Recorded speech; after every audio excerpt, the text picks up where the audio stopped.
Hello viewers, welcome to law Chakra, जहां हम आपको लाते हैं लीगल दुनिया की सबसे बड़ी और गर्म खबरें। आज का मुद्दा है उत्तर प्रदेश के एमएलए अब्बास अंसारी का, जिनका एक मसला सुप्रीम कोर्ट में आ पहुंचा है और जिस पर अब सुप्रीम कोर्ट ने बड़ा फैसला दिया है। उनको रिप्रेजेंट करते हुए सीनियर एडवोकेट कपिल सिब्बल ने क्या कहा है in front of supreme court bench of justice Suryakant and NK Singh, वो भी समझना बेहद जरूरी है। तो क्या है ये केस और क्या इसका पॉलिटिकल और लीगल इम्पैक्ट हो सकता है, ये सब हम इस वीडियो में डिकोड करेंगे, तो वीडियो को एंड तक जरूर देखिए। तो व्यूअर्स, अब्बास अंसारी पे Uttar Pradesh gangsters and anti social activities prevention act 1986 के तहत केस चल रहा है। ये एक ऐसा लॉ है जो ऑर्गेनाइज्ड क्राइम और बदमाशी के अगेंस्ट स्ट्रिक्ट एक्शन लेने के लिए बना था। सुप्रीम कोर्ट में जस्टिस सूर्यकांत और एनके सिंह की बेंच ने सुना कि अंसारी के अगेंस्ट मल्टीपल केसेस चल रहे हैं, लेकिन सब में बेल मिल चुकी है एक्सेप्ट ये एक केस। तो सवाल उठता है, जब बाकी सभी केसेस में बेल मिल गई है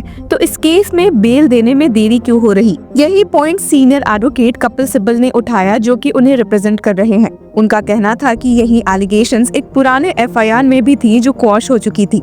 मतलब पुलिस ने वही एलिगेशंस बार बार लगा रखी है। सिर्फ यही नहीं, बल्कि ये FIR non application of mind की वजह से ही क्वॉश कर दी गई थी। तो सीनियर एडवोकेट कपिल सिब्बल ने कहा कि मेरे क्लाइंट को जेल में रखा गया बस इस वजह से कि नए केसेस डाल दिए गए। पूरा केस एक एफआईआर के डुप्लीकेट वर्जन जैसा है। अगर हर केस में बेल मिल गई है तो सिर्फ इस केस में क्यों नहीं? जिसके साथ ही उन्होंने फर्दर ऐड किया कि I have been inside jail due to one reason or another.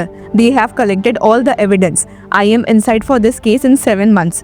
I am operating a gang in my jail in Kasgang, 450 kilometer away. This is unfair to deal with people like this. पर वहीं UP government के additional solicitor general KM Natraj ने bail का विरोध किया। उनका कहना था कि अंसारी का क्रिमिनल बैकग्राउंड है, वो इन्फ्लुएंशियल है और विटनेसेस को थ्रेटन कर सकते हैं। केस में अभी भी कुछ की विटनेसेस का एग्जामिनेशन बाकी है। एजी ने कहा कि कोर्ट देखे कि ये सिर्फ एक बेल का इशू नहीं, बल्कि एक बड़े क्रिमिनल नेटवर्क का मैटर है। जिसके साथ ही उन्होंने क्लैरिफाई किया कि I am not disagreeing that he has not got bail, but see his conduct inside and outside the jail. He is such an influential person. He can threaten any person. He is a threat to society. लेकिन supreme court ने ये reason reject कर दिया क्योंकि जो witnesses बाकी है वो पुलिस ऑफिसर्स है, ना कि प्राइवेट विटनेसेस। कोर्ट ने पूछा, अगर विटनेसेस पुलिस वाले हैं तो फिर उन्हें थ्रेटन करने का रिस्क कैसा? जिसके साथ फाइनली कोर्ट ने इंटरिम बेल ग्रांट कर दी, लेकिन कुछ स्ट्रिक्ट कंडीशंस रखी है। विचार, Ansari must stay at his official accommodation in Lucknow. He can visit his constituency only with prior permission from the district police administration and district court. He cannot leave Uttar Pradesh without approval from the special trial court. He must not make public statements on sub judice matters. He must furnish a bail bond to the satisfaction of the Sessions Court, Chitrakoot. He must appear before the trial court in this or any other case and inform authorities 1 day in advance. Plus 6 हफ्तों के बाद police एक status report submit करेगी। मतलब bell मिली तो है, लेकिन movement और बोलने की आजादी पर भी रिस्ट्रिक्शंस लगाई गई है। पर इस केस का मतलब क्या है? और अब सवाल ये उठता है कि ये डिसीजन का इम्पैक्ट क्या होगा। अगर लीगल एंगल से देखा जाए तो हमारे सामने कई सवाल पैदा होते हैं कि क्या ये केस पॉलिटिकल वेंडेटा का एग्जाम्पल है? अगर पहले एफआईआर क्वॉश हो चुकी थी तो सेम एलिगेशंस वाले नए केसेस का बेसिस क्या था? क्या प्रोसिक्यूशन सिर्फ डिले कर रहा है या सच में केस स्ट्रॉन्ग है? और इस केस में अगर पॉलिटिकल एंगल देखा जाए तो अब्बास अंसारी मुख्तार अंसारी के बेटे हैं, जो एक बहुत इन्फ्लुएंशियल पॉलिटिकल और क्रिमिनल फिगर रहे हैं। यूपी सरकार बुलडोजर राज और स्ट्रिक्ट लॉ एनफोर्समेंट की बात करती है, पर क्या ये बेल एक नया ट्विस्ट लाएगा? अब आपको समझा दे कि सुप्रीम कोर्ट ने अब्बास अंसारी को इंटरिम बेल दी है 6 हफ्तों के लिए। तो ये देखना इंटरेस्टिंग होगा कि 6 हफ्तों बाद कोर्ट क्या डिसाइड करती है। क्या अंसारी को फुल बेल मिलेगी या फिर प्रोसिक्यूशन नए ग्राउंड्स ले आएगा? अब्बास अंसारी के अलावा उनके पिता मुख्तार अंसारी भी काफी फेमस थे और जेल में ही एंड तक बंद रह गए। आपकी जानकारी के लिए बता दूं कि मुख्तार अंसारी बीजेपी नेता कृष्ण आनंद राय के मर्डर के केस और कई अन्य मामलों में अक्यूज थे। 2021 में सुप्रीम कोर्ट ने यूपी स्टेट द्वारा फाइल पिटिशन को अलाउ किया था, जिसमें उनका ट्रांसफर पंजाब जेल से यूपी जेल में करने की मांग की गई थी। 2023 में present writ petition Umar Ansari द्वारा आर्टिकल 32 के तहत फाइल की गई थी, जिसमें मुख्तार अंसारी का ट्रांसफर यूपी से बाहर किसी भी जेल में करने की मांग की गई थी। ये आरोप था कि उनके परिवार के सदस्यों को स्टेट द्वारा परसिक्यूट किया गया है और उन्हें रिलायबल इंफॉर्मेशन मिली थी कि उनके पिता की जान को सीरियस खतरा है,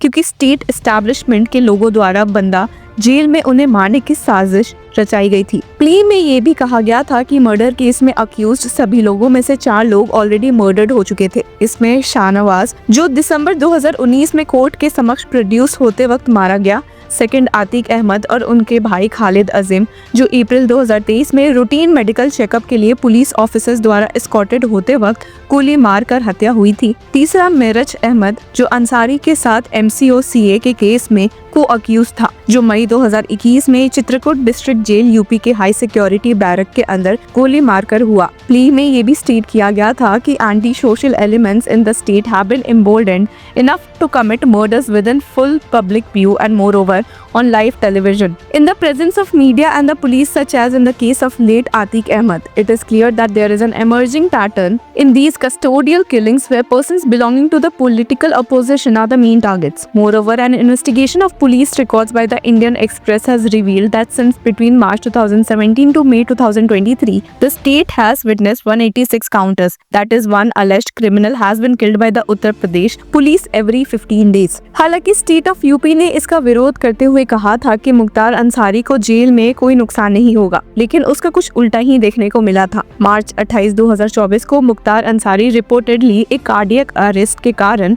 लाइफ इम्प्रिजनमेंट की सजा भुगते हुए मर गए। इंटरेस्टिंग बात यह है कि जब उमर अंसारी ने अपनी प्ली फाइल की थी, तब उन्होंने डिटेल में बताया था कि कैसे उनके फादर मुख्तार अंसारी को जेल में मारने की साजिश पुलिस द्वारा रची जाएगी। उन्होंने कहा था कि असैसिनेशन के लिए पुलिस पेटी क्राइम्स में कुछ हायर्ड किलर्स को अरेस्ट करेगी और उन्हें बंदा जेल ले जाएगी जहां मुख्तार अंसारी लॉज्ड है। इस तरह से किलर्स को प्रॉक्सिमिटी मिल जाएगी। तो दोस्तों, ये सारी न्यूज सुनने के बाद आपको क्या लगता है? क्या सुप्रीम कोर्ट का डिसीजन सही है? क्या स्ट्रिक्ट कंडीशन सही है या फिर पॉलिटिकली मोटिवेटेड है? क्या अब्बास अंसारी का केस यूपी पॉलिटिक्स में एक नई डिबेट को जन्म देगा? नीचे कमेंट्स में अपनी राय जरूर बताएं और तब तक के लिए keep following law Chakra. Hello law lovers and justice seekers, welcome to law Chakra. हम आपके लिए लेकर आए हैं कुछ बहुत ही exclusive. Introducing law Chakra prime membership, जो आपको देगा exclusive access like never before. चाहते हो कि सबसे पहले आपको मिले latest legal updates? Law Chakra prime के साथ आपको मिलेगा early access to exclusive content, critical case analysis, courtroom बैठक ब्रेक डाउन, वो भी बाकी व्यूअर्स से पहले। मोर अपडेट्स, मोर एनालिसिस, यानी कि फुल इनसाइडर एक्सेस, वो भी बस घर बैठे। यही नहीं, प्राइम मेंबर को मिलेगा access to exclusive interview session with renowned जजेस, लीगल एक्सपर्ट्स एंड लॉयर्स। ऐसे इनसाइट्स जो आपको कहीं और नहीं मिले। इसी के साथ अगर आप कभी सोचे कि हम कैसे लेकर आते हैं आपके लिए ये लीगल अपडेट्स, तो इसके लिए भी प्राइम मेंबर्स के लिए है हमारे पास एक special sneak peek behind the scenes of law chakra. Brainstorming session से लेकर ब्लूपर्स तक सब कुछ। In short, more content, more update and more analysis. Political legal controversies हो या इन डेप्थ लीगल सेशंस, सब कुछ आपको मिलेगा एट वेरी मिनिमल प्राइस। बनिए लॉ चक्र की प्राइम मेंबर और अनलॉक कीजिए full potential of legal knowledge. अभी ज्वाइन कीजिए।